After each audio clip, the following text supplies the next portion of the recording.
ଚାଲିଛି। ଆଜ୍ଞା ନମସ୍କାର, ମୁଁ ଯାଦୁଗର ଭି ସରକାର। ମୁଁ ଆଜି 6 ଦିନ ହେବ ଗ୍ୟାସ୍ ପାଇଁ ମୁଁ କହୁଥିଲି, ମୋତେ ଗ୍ୟାସ୍ ମିଳୁନାହିଁ। ତାପରେ ଯେତେବେଳେ ଆଜି ସକାଳେ ମୁଁ ଯାଇଥିଲି ଦୋକାନ ପାଖକୁ, ପପୁ କୁଲ୍ହାରୀ ମୋତେ କହିଲେ ଯେ ଗ୍ୟାସ୍ ମିଳିବ। ମୁଁ କହିଲି ହଉ, ନା 1000 ଟଙ୍କା ଦେବା ପାଇଁ ପଡ଼ିବ। ମୁଁ 1000 ଟଙ୍କା ତାଙ୍କ ଫୋନ୍ପେ'ରୁ ଛାଡ଼ିଲି। 1000 ଟଙ୍କା ଛାଡ଼ିଲା ପରେ ମୋତେ କହିଲେ ଅଫିସକୁ ଯାଇକି ଗ୍ୟାସ୍ ଆଣିବ। ମୁଁ ଗଲି ଅଫିସ ଗଲି, ଅଫିସ ଯାଇକି ମୁଁ ବସିଲା ପରେ ସିଏ କ'ଣ କଲେ, 5200 ଟଙ୍କା ନେଇକି ଗ୍ୟାସ୍ ଲୋକଙ୍କୁ ଦେଉଛନ୍ତି ଟାଙ୍କି ସହ। 5200 ଟଙ୍କା ନେଇକି ମୁଁ ଜାଣିନି। ମୁଁ ବସି ଯେତେବେଳେ ମୁଁ ଥକିଗଲି, ତାପରେ ମୁଁ ଗୋଟେ ଭିଡ଼ିଓ ବନେଇଲି।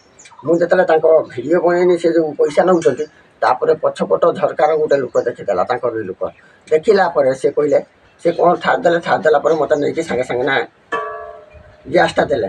ତାପରେ ଯେଉଁ ପପୁ କୁଲ୍ହାରୀ ମୋ ପାଖରୁ ପଇସା ନେଇଥିଲା 55 ଟଙ୍କା, ଏକ୍ସଟ୍ରା ନେଇଥିଲା 45 ଟଙ୍କା, ସିଏ କ'ଣ କଲା ଯେ ମୋତେ 45 ଟଙ୍କା ପଠାଇଦେଲା ପରେ ମୁଁ ସାଙ୍ଗେ ସାଙ୍ଗେ ତାକୁ ମୁଁ ପଠାଇଦେଲି। ମୁଁ ତୁମେ ରଖିଥାଅ, ତୁମ କାମରେ ଲାଗିବ। ମୁଁ ଇଏ ବାର୍ତ୍ତା ଦେଉଛି ଆପଣମାନଙ୍କୁ, ହାତ ଯୋଡ଼ି କ୍ଷମା କରୁଛି।